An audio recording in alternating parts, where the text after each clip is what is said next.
My name is Paul Ward. I'm the Assistant Director here at the Gaston County Library, and we're certainly pleased to welcome folks back in to this auditorium. It's been quiet for far too long, and this is a great celebration today to have you all here and to go through this songwriting workshop. And so, won't get into too much of that. I'll let Karen introduce our speaker today.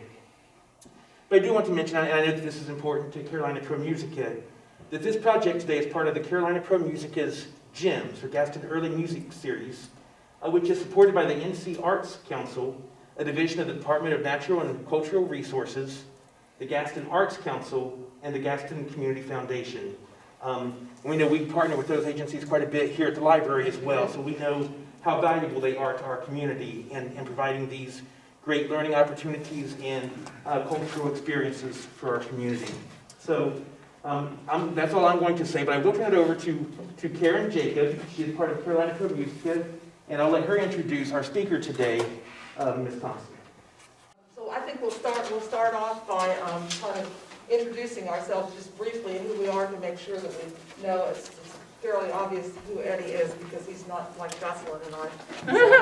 So, we can tell that he's and all those people that are here today, we hope to hopefully we'll have a chance to discuss things after we open up with some ideas. And then you may already have come with your own ideas, but then again, you know, the things that we mentioned may open up some ideas or inspire some ideas for you. So as I said, I'm Karen Hite Jacob, and I'm kind of the main facilitator, although Jocelyn has got some expertise in areas that some of us don't have. So I want to just introduce Eddie. You want to introduce yourself? Okay. Well, I'm just a guitar player. No. just someone who loves all kinds of music. I grew up in the South, so I grew up listening to my dad play guitar with his friends in the neighborhood, and I started taking words to classical music in school.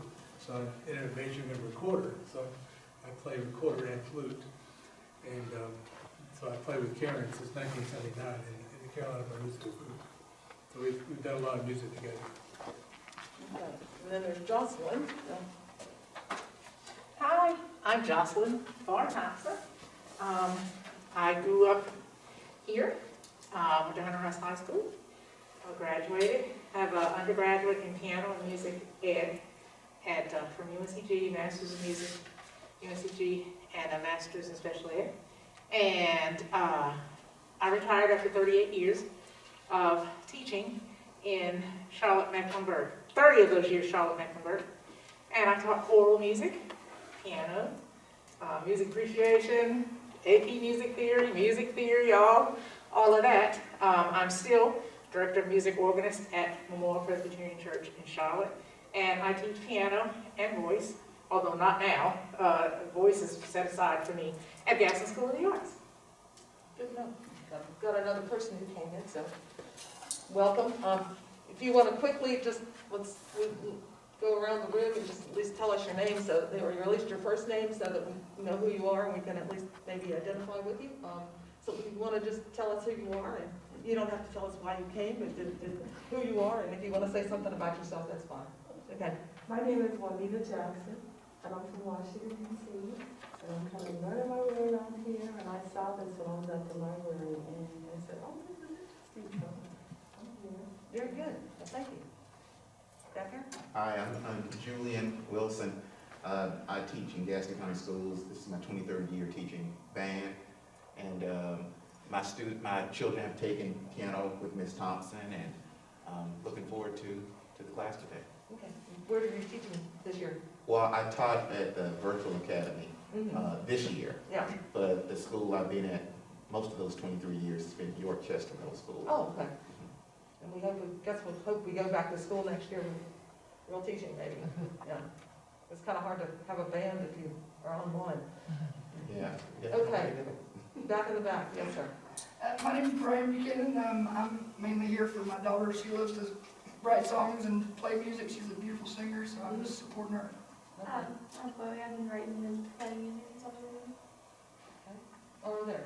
Yeah. I'm Mitchell Leacock. My wife said I should come here, so I said, yes, dear. Smart man. I'm just interested to hear what you guys have to say. Okay, thanks, and I'm Dave Carl. I was born in DC. Lived in Northern Virginia until I was about 13. Then we moved to Charlotte and lived in Gastonia for 15 years. So I'm here to hear what you have to say, and I've got a couple of ideas that I could use some help with. well, you guys might have ideas for us too, you know, that's the one thing when we try to share things.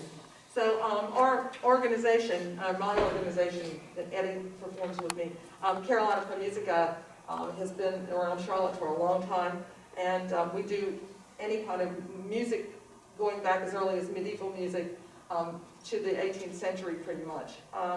And that's our focus, so that's a pretty wide range of focus, so it depends on what we decide we would like to do. So some of this spurred some ideas for the fact that, of course, people had to write music in those days and still have to write it today, but that this might be a song opportunity for doing it. So then we did this workshop, the first one of these, before the pandemic, way back before the pandemic was even thought of. That was like November, I think it was November 23rd of the year, and of not last year, but the year before, which seems a really long time ago. So that was 2019. Anyhow, then we were going to do another one about a year ago, and that's when everything fell apart and nobody did anything. So that was really kind of sad. But so we're kind of catching up. Probably never will, but anyhow, here we go. So, got one more person here, so we just introduce ourselves. If you want to just say who you are, so we know. Jacqueline Pharr Robinson. Yeah. Tell us about yourself. You can say something about you. I just retired in June after teaching choral music in the schools of North Carolina for 40 years. And that's my twin sister. Yeah. So anyhow, I think we were ready to get on with the workshop. I have a handout for people, so let me. And we're not going to spend a whole lot of time talking about medieval music, but we're going to start back there because this is. Yeah, John has a recording it too, if you might go in.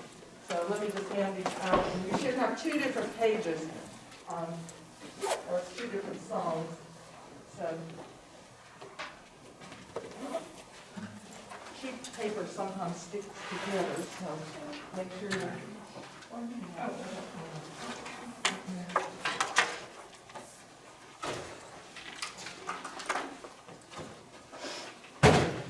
You may get some other people that, you may have to.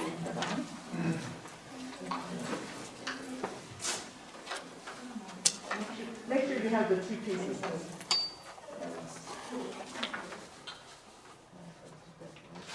Okay. So I thought we'd start off talking about something that's pretty common to lots of different periods of music, and one of them is repetition. And most of us, if you don't mind, I'm going to take this off. I'll stand away from people. Maybe you can hear a little better. I know when I teach choir at school and we're all socially distanced, one of the people keeps saying, "I can't hear you, I can't understand you." So I think if we're away from each other, we'll do this. But when we come around and work with you later, we'll definitely wear our masks. So I thought we'd start. This happens to be a piece that we just happened to perform this year. Carolina for Musica did, and it dates back to the 14th century, to Landini. But this is a period of time when, in, I guess I would say, cultured societies of France and Italy, that they had the poetry really controlled the form. And that's what I want to just talk about briefly as an opener, because at the top I wrote A, B, B, A, A, and that's the form that, that's the way, if you want to be technical, the A and the big A and the little a are different. Musically they're the same, but big A and big A. So you have words. You have a 5-verse or 5 stanza, not verses, but yeah, actually five lines. And so you go A and then you do B, and that musically, and then the second B is a second set of words. So it really should be B1 and B2. But you know, this is the way the music people do it, so maybe they aren't into that. And then A again is, and then we have a little a, and then we have the big A again. So it was 5 lines, And there were 4 lines of poetry, and then the first line and the last line were the same. So that added line, or that 5th line, is your big A. So the Italians had the form, and they called it a ballata with 2 T's, B-L-A-T-T-A. Okay, if I spelled L-L-A-T-T-A, yes. And then the French had a form called the virelai, and it basically was the same thing. So and they lasted from like the 13th to the 15th century, and then they kind of fell out. And what I found out from looking on the internet, which I didn't know because musicians only care about the music usually, is that when the music went out of favor, people still kept writing the poetry in the form that they had been writing it in when it was done. So, you know, you could still keep singing the songs to other tunes that you may have known, because this is the way they did it. So, Eddie's going to play. I'm going to just let Eddie play. Would you mind playing the A part for me? If you're you, the A part. This is for 2. This is for 2 voices. So he's not playing it in the tenor range. He's playing on the soprano recorder. But he's going to play the top line, just down to the repeat sign. He's just going to play the top part right there, so you can hear the A. Okay. You want to go?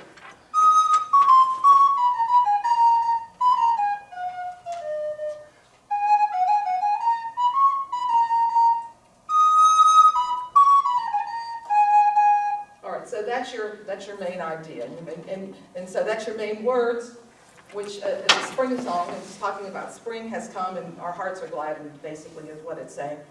So we have that. So we've got that. So then it goes to the B section. If you just the repeat signs are really just for the sections. So then we have the B section. So Eddie, why don't you just play the B would be the next top line on the 3 lines. This is the B music. Okay, you can say the words to yourself if you want to do the Italian. Go ahead. You want to do the B? Okay.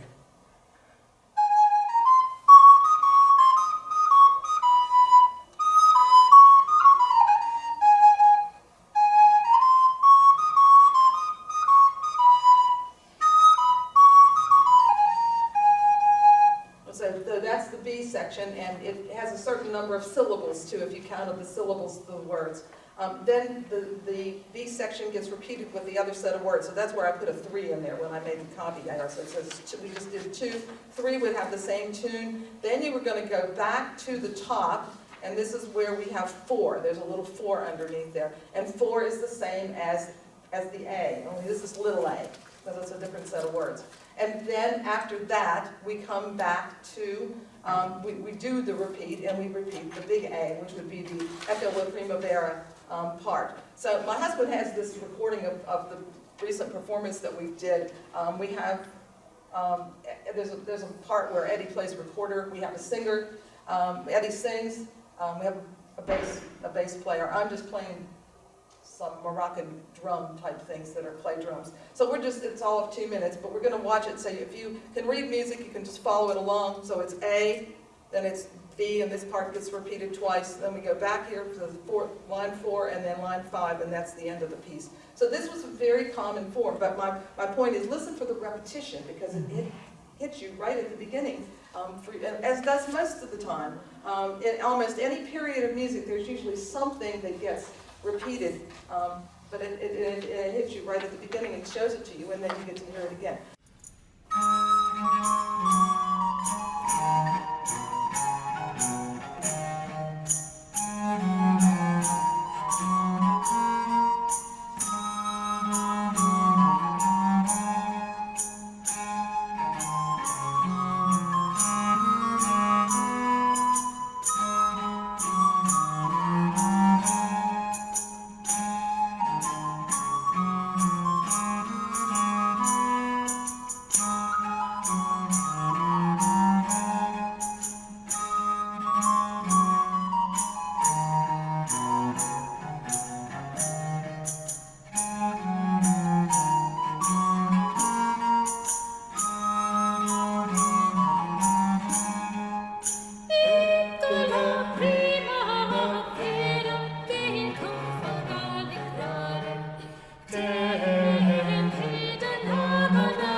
repetition, even in the poetic form, going back probably earlier than that, but that was one of the things that was done. So you had this form, and it lasted for a couple hundred years. So I don't know whether they wrote the poetry first, probably wrote the poetry, but the poetry supposedly was used as a vehicle for the music, and that was the whole point, is that it was really to write the music and not the other. So I just thought that was a nice sort of totally different than what we do today most of the time. What we do, Carolina Prime Musica does occasionally, and this just gives you an idea of the kind of thing that you've done. Do you want to do your stuff now, or do you want to talk about 18th century? Go ahead and do the 18th century. Okay, okay, I'm gonna, I'm gonna do the repetitive. I got some that repeat. okay, And that's some all that right. are, All right. and some that uses the same, Okay, yeah. different melodies with the same words. Okay. So the other sheet I gave you, we'll go ahead and I'll cover both of that. This is from the 18th century now, so we're really jumping. This is the piece that was composed by Ignatius Sancho. This is him. And this is supposedly a painting by Gainsborough, but they don't think Thomas Gainsborough ever quite finished it, or he did it in a hurry, because they say it's not as good as a Gainsborough, you know. And it's, but anyhow, there it is. You could read about Sancho online. He evidently wrote letters, and he wrote a bunch of other things, and he ended up in London eventually. He has a long story, and they're not sure exactly.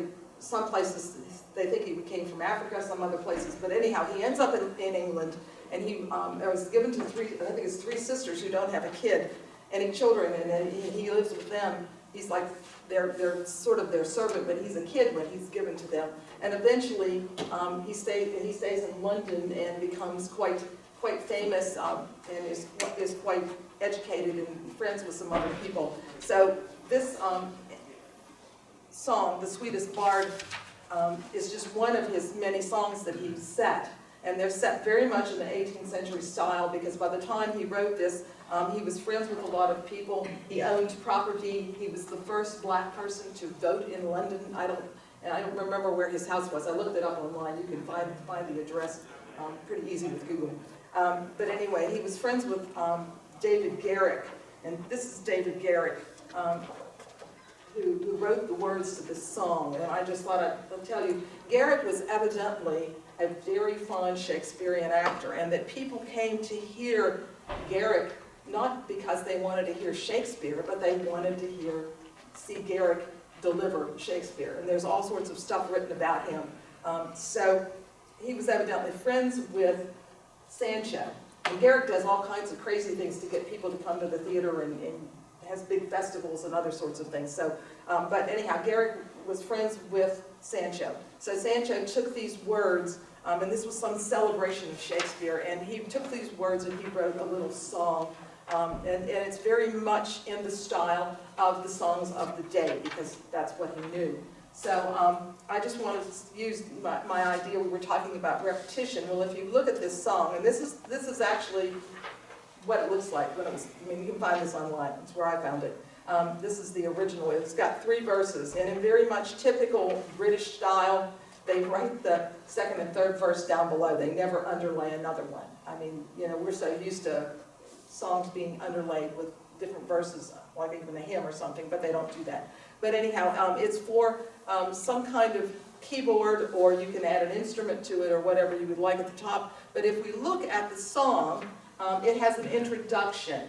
And if you look at the introduction, if you read music, and maybe you do and maybe you don't, but you can kind of look at it. I always tell people, look at it like a picture. The introduction, the right hand of the keyboard part, or played on an instrument, as we often do in our group, is almost identical to the melody that's coming in. It has a few extra notes, but not really very many, so that before the listener ever hears the text, they've already heard the first phrase, which again makes it, connects you to it somehow.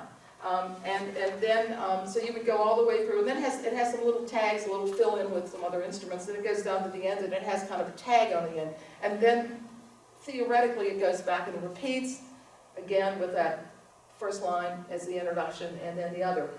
When we performed it, we decided we didn't need that 3 times, so we did it at the beginning, and we played the whole thing through, and then we went back just to verse 2 without that introduction, and played it all the way through. And then when we went back, we, on the 3rd verse, we did it just like it was written. So, of course, I don't know what they would have done in those days, but that's probably something they would have done. They could have improvised on the tune a little bit to fancy it up, but it moves quite a bit, so you do have some jumps though. So the singer might fill in something instead of going da-da, she might go da-da-da, and it's just something simple, but, or whoever the singer was. And also the flute part could be a little bit improvised upon, because that was what they were still doing at this time. But that's just another thing.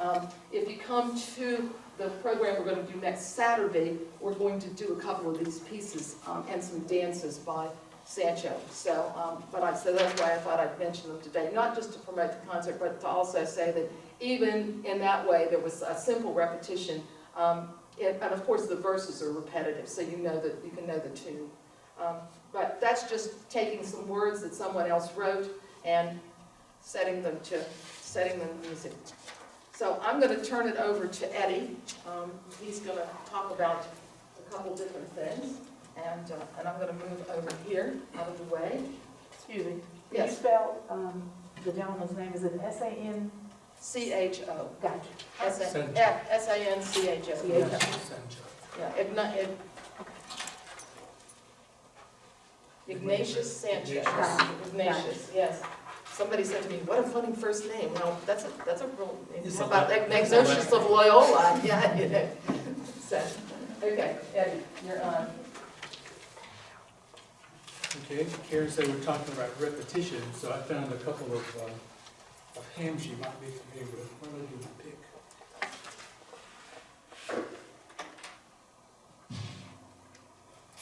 Oh, I'll look in the guitar. Is it in your pocket? No, it's right here. Leave it in my guitar, okay. Yeah, I picked a couple of hymns that you might, a couple of songs. One is an old hymn by a famous composer of hymns, Fanny Crosby. She wrote a lot of words of different hymns in the 1800s. And so this one has repetition, not only in the words, but also in the music, because there's a refrain that comes at the end of the hymn. And let's see, we can't do this.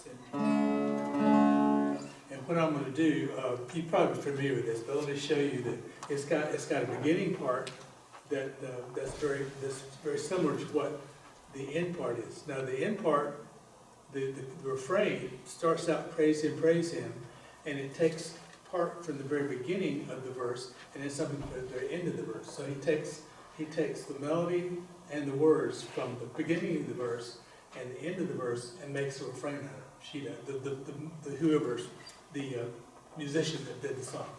Let me show you what the form of this is.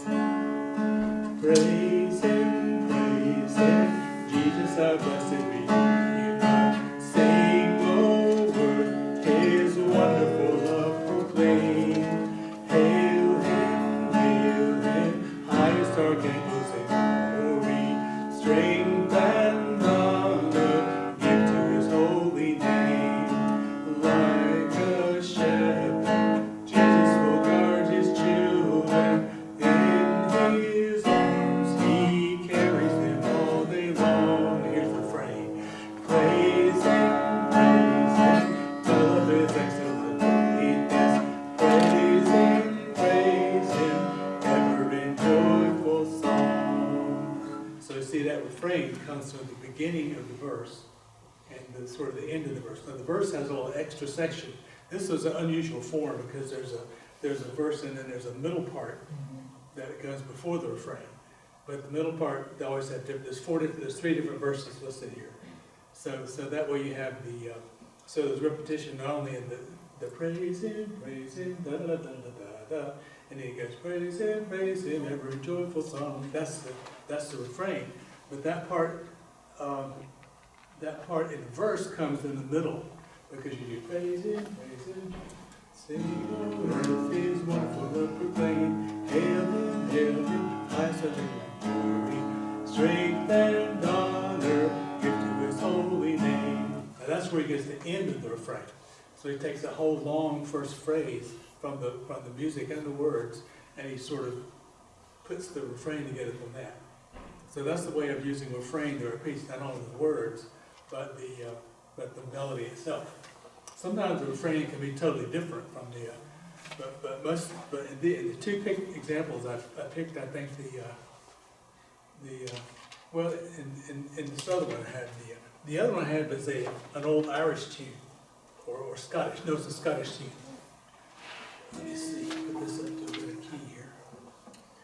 Have you ever heard this? The Bunny Bunny makes a black low. It's a folk hymn that's pretty popular. I think it's by.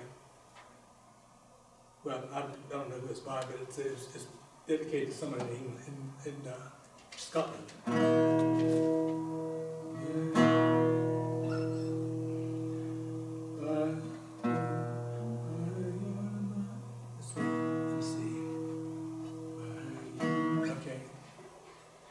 Where I started here. My young bunny banks and my young bunny lays, where the sun shines bright on the gloaming, where me and my true love will ever want to go, on the bunny, bunny banks of the gloaming. Oh, you'll take the high road and I'll take the low road, and I'll be in Scotland before true love will never meet again, on the bunny, bunny banks of Loch Lomond. So that repeats in every verse. There's several verses, and the what? That has the refrain that everybody knows. Yeah. So you probably heard the refrain more than you've heard the actual verse of it. You take the high road and I'll take the low road. I'll get to Scotland before you. So that's singing in the Scottish dialect is even harder to do. I'm not very good at that. But that's another example of taking. They didn't repeat the words so much as but part of the melody, especially the end part. Bunny, bunny, banks of Loch Lomond. That comes from the verse, but also comes at the end. Yes. What's the verse? Oh, that's all. The bunny, bunny, banks of Loch Lomond. Why don't I spell that? Yeah. Bunny, bunny is B-O-N-N-I-E. And banks of Loch is L-O-C-H, Lomond, L-O-M-O-N-D.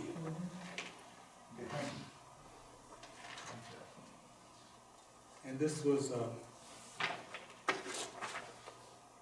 this says, traditionally these words were said to his sweetheart by a Jacobite soldier about to be hung. So it's sort of a sad song. But that's an old Scottish traditional tune. So that's the way that they can take. Sometimes they take part of the words, and actually that's the bunny bunny makes a little woman. That's part of the words too at the end of the refrain. So that's the way you can take words to a poem, and then take something from the poem and make a refrain to make a refrain to the song. If you're going to do a refrain. Move to your next section. Yeah, so, that's just one other thing about that. One of my students had a grandmother who was from Scotland and evidently had a very heavy accent that he said when he was young he could never understand his grandmother at all. But he knew how his grandmother had sung the songs to him, and so she had a few notes that are different. And that's one thing about folk songs, different people learn things differently because they're learning by ear, and that's what they've done. So you will hear that, and it's not that it's wrong. It's just that it's different, and so you have to decide. And if you have a choir, and I'm sure these ladies know, you have to decide. I don't care what you're used to singing. We are singing it this way, unless you're doing. Yes, sir. Yeah, well, I think we're kind of laughing on ourselves because you find also a lot in the African American tradition. Yes. Songs that are shared orally over the course of many years. The words get changed and what have you. It's funny. We will sing a spiritual or a hymn a certain way in North Carolina, and you drive to South Carolina, and you're like, whoa, wait a minute. the words are different. Sometimes certain patterns are different. So it's interesting how when things are passed down orally, they just organically change. well, for those of us that live here in North Carolina now, years ago, I guess it was the end of the the end of the 18th, or beginning of the 20th century, there were folk songs that were being sung in England, and people had come earlier to North Carolina mountains and knew those folk songs. And so there's some of these books that are out. They actually came from England to try to see that they probably hadn't been changed as much as they were in England because there were more people closer together. But if you lived in the North Carolina mountains, maybe you still sang the song the way you sang it, or your grandmother sang it, and it hadn't been changed. And so there was a collection of folk songs made by Cecil. One of the ones that did that. Well, Cecil Sharp went to the mountains, Cecil Sharp, yeah. and you can actually find up in places in the mountains, there's some of those plaques from the state that say Cecil Sharp stayed at this place when he was collecting these tunes. So there's a book of Cecil Sharp's music. It's not his music, it's the folk music that he collected. So all those things are somewhat changed because he knew that they were changing. And I think that was about 100 years ago or more, maybe 110, 20.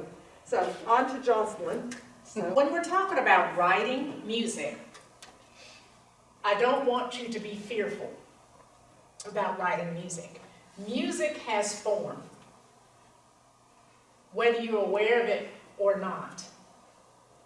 They talked about earlier music. I'm going to speak about the spiritual. Now, the spiritual is a huge body of work. And there are different types of spirituals. The spiritual is the music of the African American, and it talks about their experiences here. However, the format of the spiritual is very closely related to the African culture. And these types of elements exist in every type of music. In music, there is repetition. Could be the repetition of the words, could be repetition of a musical phrase, a motif. I'm trying to think of all the words you might think of it. A theme, Hook. Melody, hook, as in jazz, okay? It's the memorable part. So I'm just thinking, I thought there's the hook,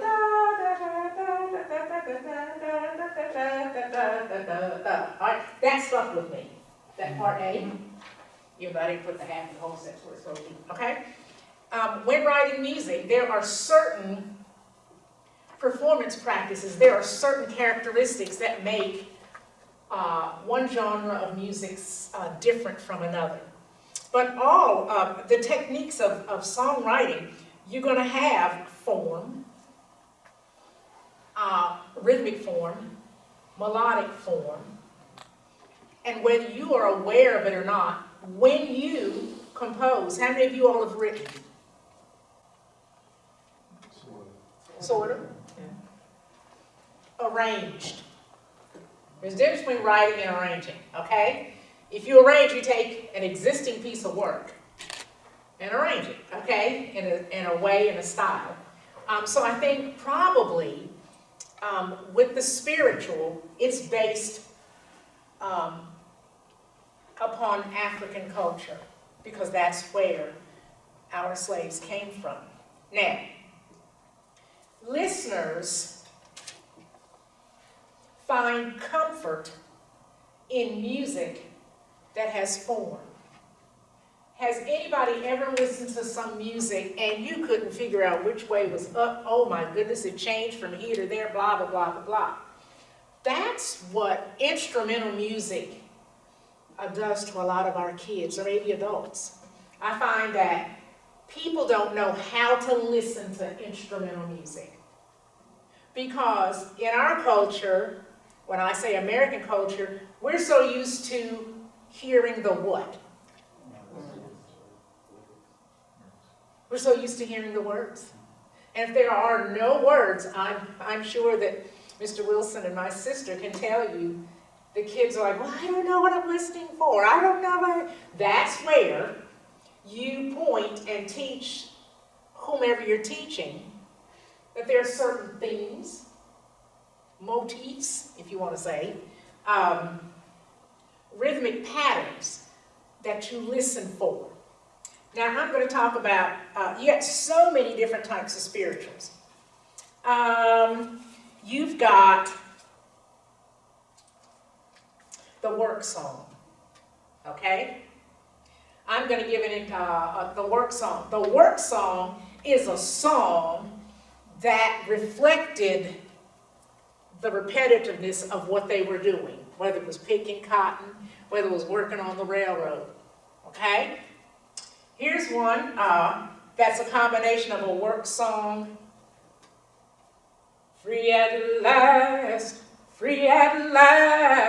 thank God Almighty, I'm free at last, free at last, thank God Almighty, I'm free at last. Now, that is the refrain, the chorus. Remember they had the refrain even in the hymn?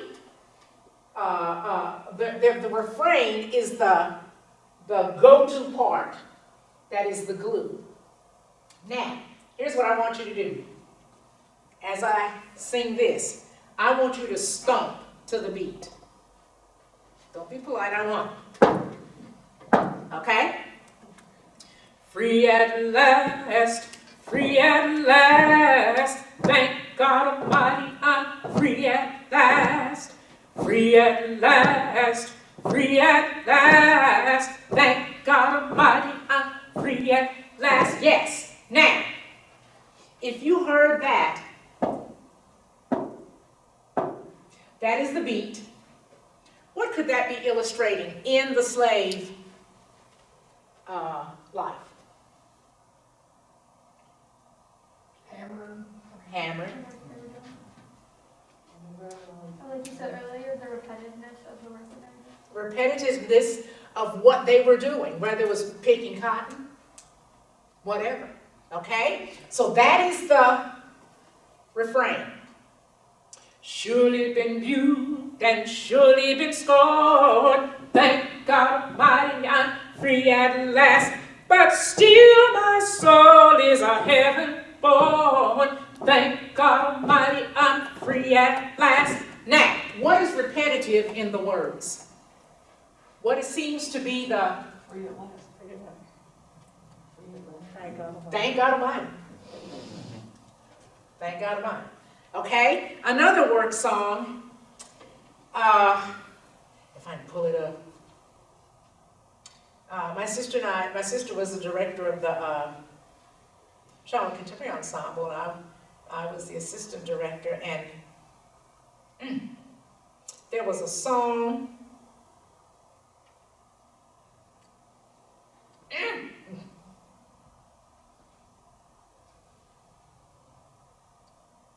No more auction block for me, sun up to sundown, picking that cotton. Whew. Okay, I'm going to see if I can find no more auction block for me. You're talking about Andre Thompson? Was that by Andre Thompson? Mm-hmm. He didn't write it. And I don't know if I can find that one. But anyway, sun up to sundown, picking that cotton. I don't know no more auction block for me. That is the chorus. I'll find it in a minute, okay? Then you had a type of spiritual called Jubilee. That is a very exuberant, happy, celebratory. Every time I feel the Spirit moving in my heart, I will pray. Yes, every time I feel the Spirit moving in my heart, I will pray. Upon the mountain, my Lord spoke. Out of his mouth came fire and stroke. I looked around me, it looked so fine. What is it? Till I ask the Lord. Till I ask the Lord if all was mine. Every time. So every time I was the refrain, then the verse. That's a spiritual. And I'm sure, I am so sure, not absolutely sure, but whoever wrote that song, whoever wrote those words, whoever composed those words, and you realize these people didn't have staff paper. They were just doing their own coming up with it. That form was inherent in them. That form. All music has form. It does. Then you have, of course you know the coded. Well, I'm saying of course you do. Not all spirituals are coded. Steal away, steal away, steal away to Jesus. Steal away home. I got long to stay. So that is the chorus. And I'm sure that as that was being sung, the master was probably thinking, oh, that is so beautiful. They are so happy. They are so content. No, honey. That was a signal. Steal away, it's time to go. Okay? It's time to go. We're going to go by. That was a signal to leave. So you had coded spirituals. You had mourning or moaning. I call it moaning. We don't, when you moan, you wail. Okay? I've been in the storm so long. I've been in the storm so long, children. I've been in the storm so long. Oh, give me a little time to pray. All right? Can you think of another type of spiritual that is, it's bemoaning your situation? Can you think of one? Sometimes I feel like a motherless. Sometimes I feel like a motherless child. And also a performance practice in singing spirituals was to, I don't want to use a jazz term. Use it. Scoop. To alter, bend. Yeah, bend is what I would say, yeah. Now, this is a concertized spiritual. Concertized spirituals came into being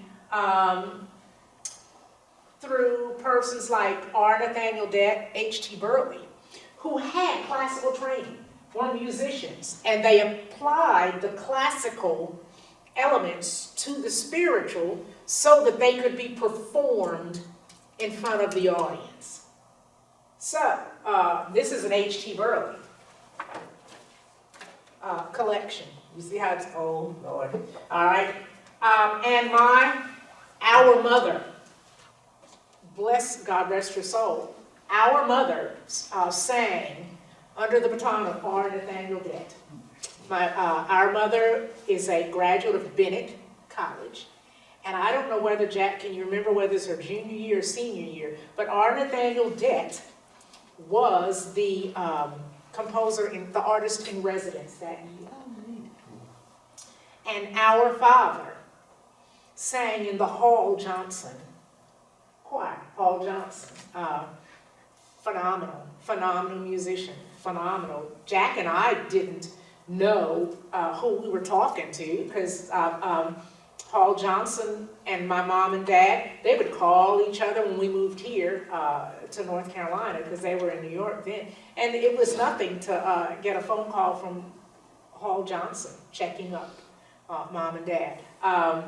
So dad sang in the Hall Johnson choir, so they sang the type of spirituals, the concertized or the a cappella that were arranged in basically four parts.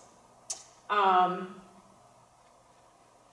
dad also sang at St. Mark's United Methodist Church in New York. That's where they had paid singers. I don't think Dad was one paid, okay? But that's where Dad met Robert McFerrin Sr. Now you're probably familiar with Bobby McFerrin. Don't worry, be happy. This was his father. And Sarah McFerrin, although they weren't married then, okay? And met them. So they got steeped in the different styles. Here's another style of,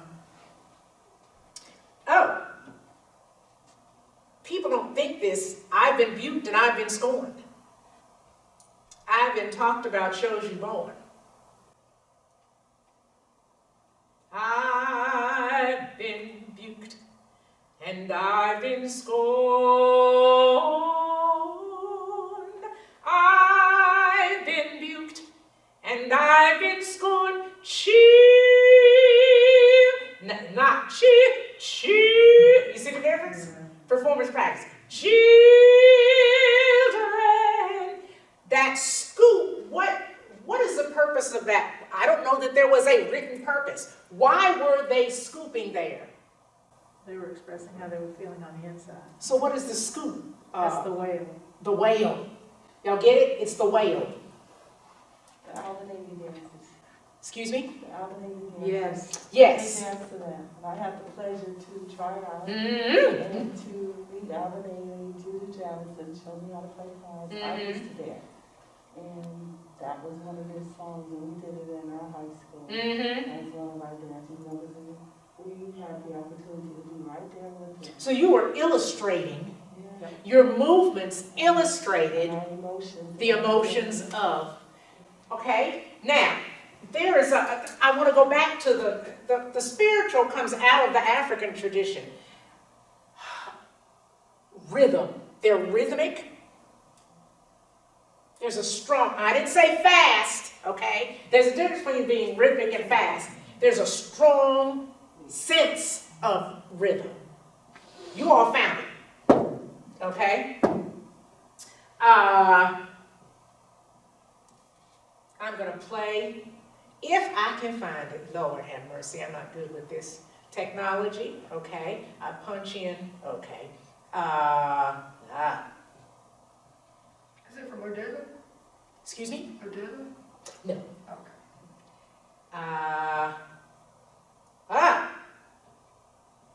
See if I can get this. Jack, don't say nothing.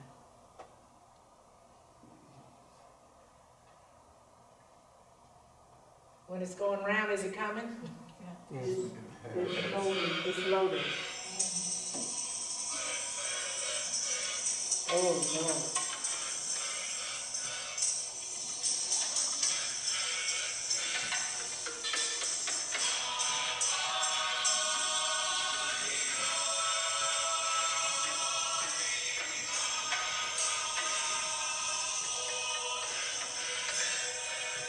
Now, what is repeated there?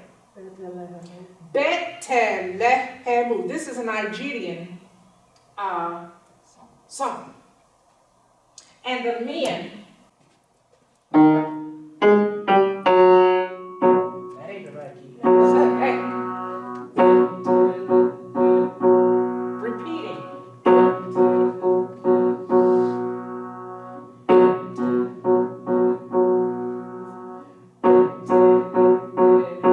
Why do we repeat anything? Emphasis. My sister can vouch for this. When mommy,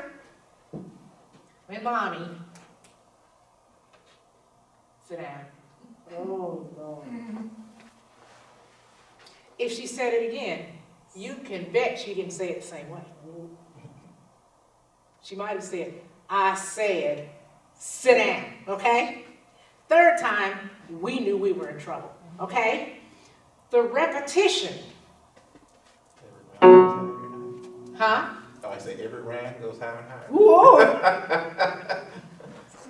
The repetition in the music, and then they have yo. This is a Nigerian Christmas carol.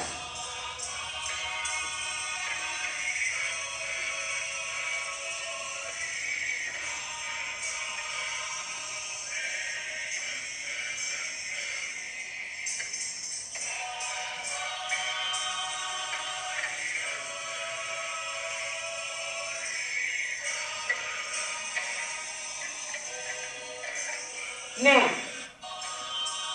fast forward to Elijah Rock, shout, shout, Elijah Rock, coming up, Lordy, Elijah Rock, shout, shout, Elijah Rock, coming up, Lord. I don't know whose arrangement that is, Jack.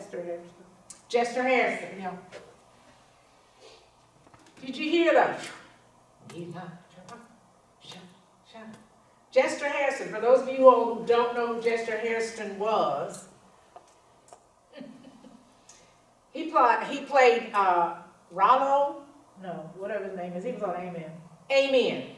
There was a TV show called Amen. He was Deacon Riley. That's it.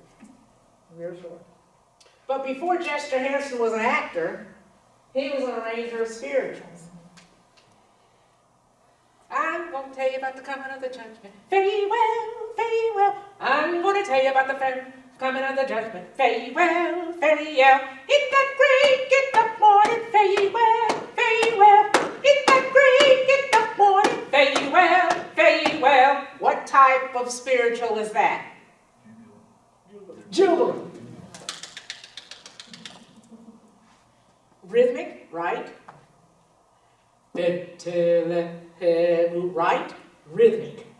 All right? There are all types, but they have a form. Now, the African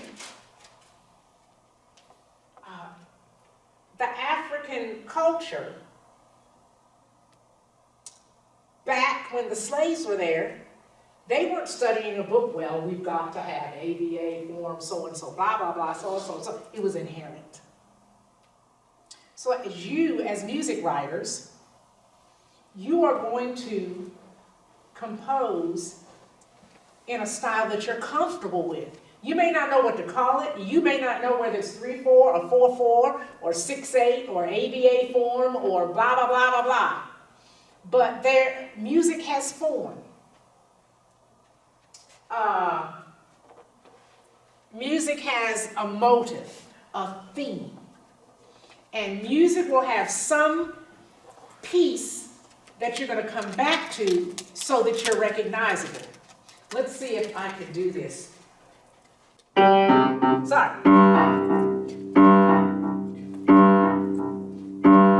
That's all I'm going to play. Stop! I got sunshine. But when those of us, you're too young, child. Maybe you do know it. Oh, I don't know the movie. I'll play it again. The movie with what This sounds familiar, but I can't figure out what it is. I gotta think this.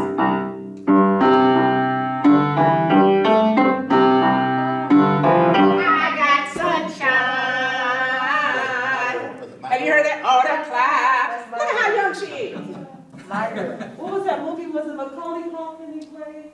Oh, yeah, What is she talking about? What are you talking about? I know what you're talking about, but I can't think of, like... Macaulay Culkin played in a movie, and that was the theme song. Oh, really? I don't know. I just know because of Temptations. But as soon as I played that, before my sister gave it away.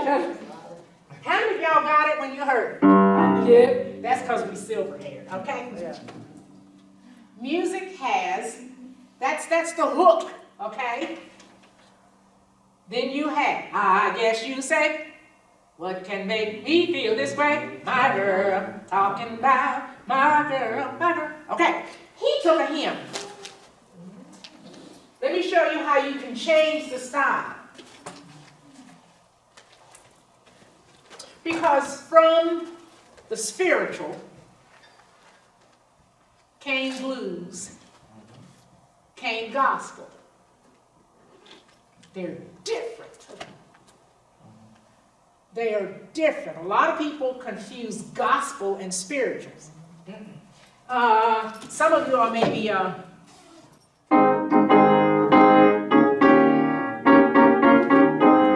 heard that?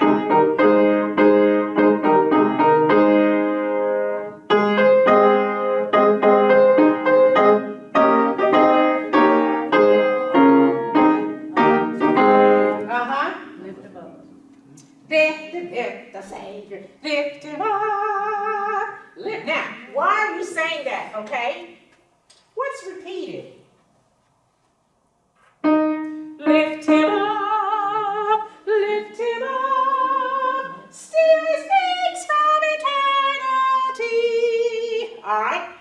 In the chorus.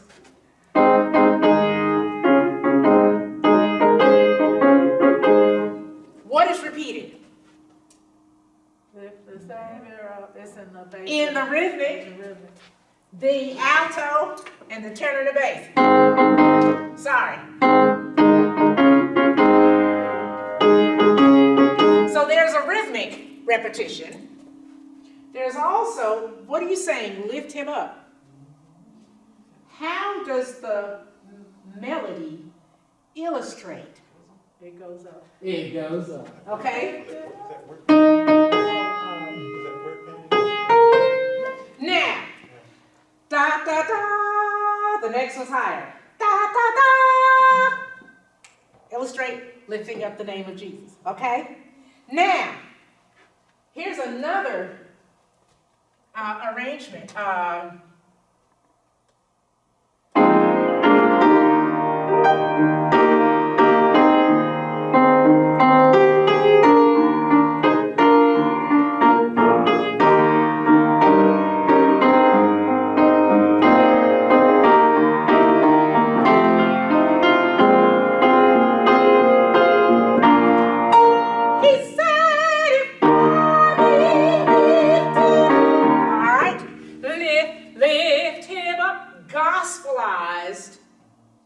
Arrangement of a hymn. Now, how is that? How is the gospel different?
Have a different type of form.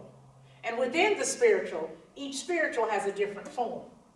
That makes it distinct so that you know that that's a spiritual, that that's a gospel, that that's a Renaissance piece. There's certain performance practices. I don't want you, when you begin to try to write your music, try to go, I'm going to try to write a spiritual. Okay? Before you write a spiritual, you've got to understand the concepts and the performance practices will go in school. Well, then I'll do a Renaissance piece. Well, what are the characteristics that characterize a Renaissance piece? Well, then shoot. Okay? I wonder how many of y'all know this.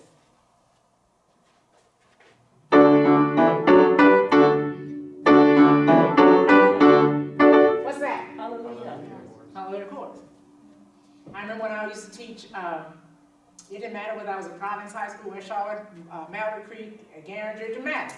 I tried to teach the kids all different forms of music. We were going to do Handel. We were going to do Bach. We were going to do Beethoven. We were going to do spiritual. We were going to do multicultural because I thought it was my job to teach them to appreciate art. Well, let's look at that. How does that start? Ready? Hallelujah, right? Hallelujah, hallelujah, hallelujah, hallelujah. Woo, hallelujah. Okay? And hallelujah, hallelujah, hallelujah, hallelujah, hallelujah. For the Lord God omnipotent reigneth what? Hallelujah. Okay. That is the same form as in gospel, in praise and worship. That I teach, that's the gospel music of that time. That's the good news of that time. What part is repeated throughout the piece? Hallelujah. And he shall reign forever and ever. And he, the Spanish music goes, he shall reign. Hallelujah, hallelujah, hallelujah. That is the hook, right? But that's Baroque music. Well, what is Baroque music? So all music has form. All music is identifiable through themes, motives, certain rhythmic patterns that you recognize and are comfortable with. If the music doesn't have form, you're going to get lost. I can talk all day. Okay. All right. Okay, well, thank you, Jocelyn.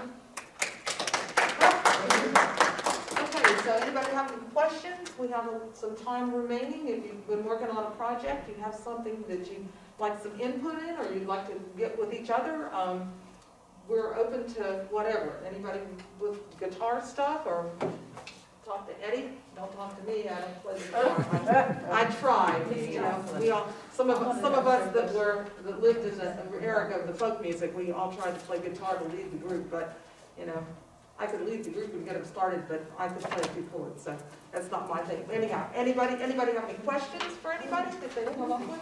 If not, we'll come around and talk with you, or you call one of us up if you're interested. And I thank you all for coming today, and hope that you will be on our mailing list so that we'll, if we do this again, we'll do something different next time, you know, we can try that. So anyhow, shall we? She said, All right. I don't have the music. I just have the lyrics. Well, that's That's good. fine. That's a start. Some people write, some people have the lyrics first. And then from the lyrics, the music is formed. Some people start with the music. It's okay. Yeah, and you can, and sometimes you can hear a tune that somebody plays. Like I have to say, there's a guy that's a guitarist who played with Doc Watson, and my husband and I went to a concert years ago, and his name is Jack Lawrence, and he is such a fabulous guitar player, and he was playing some guitar piece. I mean, Doc was sitting there, but then he was doing, and I don't, in my head, I was hearing words, but I don't, you know, now I don't remember what they were, but I mean, it sounded like he was singing on that guitar, and yet it was just so sometimes the song can come to you through that too. So, I mean, there's all ways that it works. There's a starting place. There's something. You always have something to start with. Oh my God. Finding out your hero was always the villain. Oh, yes, I'm trying. 40 long years.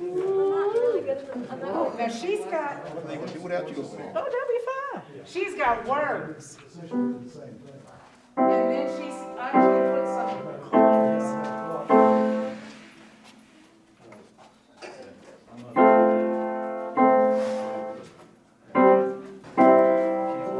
You must play guitar. Because of the chord notation. Yeah.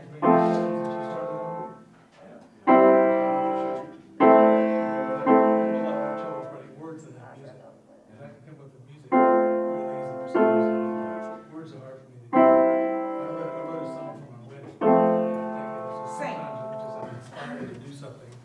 Don't play, sing At the it. same time. I'll be smarter, I'll work harder, do it any way you want. I'll be better, I'll go get her, I just wanna make you proud. Maybe not so long. Start it again. Oh, beautiful. And don't worry about playing. Because I'm trying to see where she's repeating. There's a refrain in there. Someone start singing again. You have a nice voice. Thank So you. do you have Do you want me to sing like the first part again, or do you want me to sing the second part? Sing the first part. Has the same number of. I'll be smarter, I'll work harder, do it any way you want. I'll be better, I'll go Stop. Do get you hear the her. repetitiveness? Yeah. There's a rhythmic repetitiveness as well as a melodic. Yeah, yeah. Did you realize you were doing that? That's just in us. 3 or 4 chords, you know, like the 1, 2, 1, 4, 5, and 1 is easy to give it. Then I like to throw in the minor third. The third minor is something, that's why I like the B minor. Right. You have B minor in yours? Yeah, a little B minor. Yeah, actually, I've got a story behind this too. When I sat down to write this, I do learn songwriting. There's a video on YouTube. The guy goes through and says, okay, 1, 4, 5, we'll through the thirds and, you know, all that good stuff. So I kind of. Do you hear me? Anxious. Right there, that's why I'm trying to feel it. I'm trying to feel it. Feeling love, Pausing. lay away, fast forwarding. Your love is like the wind, I feel it. Okay. So I would say This song you're talking about. See, and that's gorgeous. That's gorgeous. I'm trying to find out what the time is. So like. What is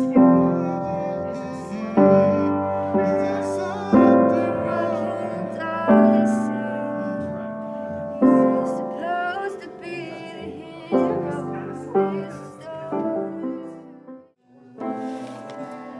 So you're basically writing poetry.